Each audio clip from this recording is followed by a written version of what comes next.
Les défunts sont souvent discrets, parce qu'ils sont là pour veiller sur nous, et puis ils sont tout autour de nous tout le temps. Vous imaginez marcher dans une ruelle, pas très éclairée, il y a quelqu'un qui marche derrière vous, mais vous ne savez pas qui c'est. Et cette personne se rapproche de vous, elle accélère le pas. On est d'accord, ça met mal à l'aise. Vous avez qu'une envie, vous, c'est de courir, parce qu'on ne sait jamais de qui il s'agit.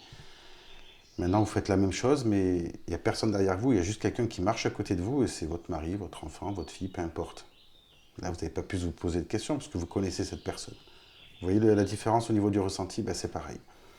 Quand je vais dans une maison, si c'est positif ou malsain, ça se ressent.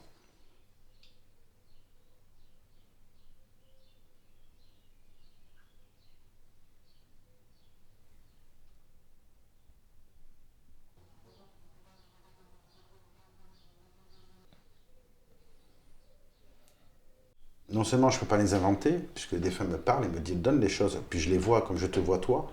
Ça peut être aussi par des images, ça peut être comme de la fumée, mais je les vois. Et comment ils se manifestent à nous? Ça peut être par des signes, une plume. Alors bien entendu, si vous marchez dans la forêt et qu'il y a un tas de plumes, c'est un oiseau qui s'est fait bouffer. Hein, n'allez pas dire ça y est, ils sont là. Non, ils sont pas tous. C'est pas une réunion de Tupperware d'anges. Hein, non, non. Mais par exemple, une anecdote que j'ai vécue, j'ouvre mon frigo, d'accord, en plein hiver, il y a une plume qui me tombe devant. Mais il n'y a aucune fenêtre d'ouverte. Et j'ai pas d'oiseau à la maison. Après, sur les défunts, je vais ressentir physiquement les derniers instants. Ou s'ils avaient une maladie, par exemple. Alors quelqu'un qui est en dépression, il peut m'arriver pendant une consultation d'être mettre à pleurer, pas être heureux, quoi. Enfin avoir une grosse tristesse, mais qui n'est pas la mienne. Quelqu'un qui avait des brûlures d'estomac ou un cancer du poumon ou une crise cardiaque, je vais avoir des douleurs qui vont me prendre ici. Je les sens physiquement, mais je ne vais pas les sentir non plus comme si j'étais malade. Je vais sentir peut-être 1 ou 2%. Parce que j'aime pas discuter avec les défunts de quoi ils sont partis. Je préfère le sentir directement. Comme ça, c'est plus facile déjà de dire ce que je ressens. Et après, les défunts, ils vont me parler. Je suis né avec, oui. Je ne l'ai pas compris tout de suite.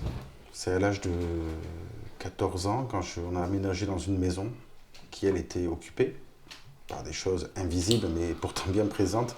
C'est là que c'était le déclic que tout ça, ce n'est pas tout le monde. Parce que quand j'étais petit, pour moi, c'est tout le monde qui avait des ressentis, tout le monde qui voyait des choses ou des gens que d'autres ne voient pas.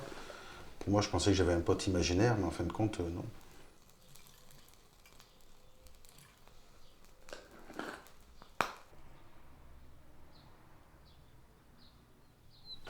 Tant que tu es dans ton cœur, il continue de vivre.